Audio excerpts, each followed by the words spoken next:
hello friends चलते आज बनवा लाउर परोटा से लाउ को धुआ धुई कर चोपा चांचिकी कुरीदे कुरीदे चिपुड़ीदे सी चिपुड़ा जो पानीटा बाहर ता देहरे अटाड़ी लुण पकईकी दलीदे दली घोड़े रखीदे लाउ कुर देहरे पियाज कंचा लंका धनिया पत्र मैगी मसला टी लुण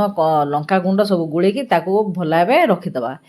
तार चोपा और मंजी जो बाहर था मुझे आलू टी देकी कंचा लंका पियाज देकी भाजीदेली लगे खावाई परोटा सांगरे तापर दीटा पतला पतला रुटी को बलिदवा पूरा पतला करी गोटे बड़ रुटी गोटे सान रुटी बलिदवा बड़ रुटी तले रखिक जो आम कुरडार जो गुड़ी सब रखी लाउ कुरडा को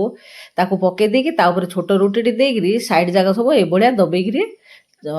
डिजाइन देदेवा ना से भी चिपीदवा तापर तेल देकर भल भाव रुटी को सेकीदवा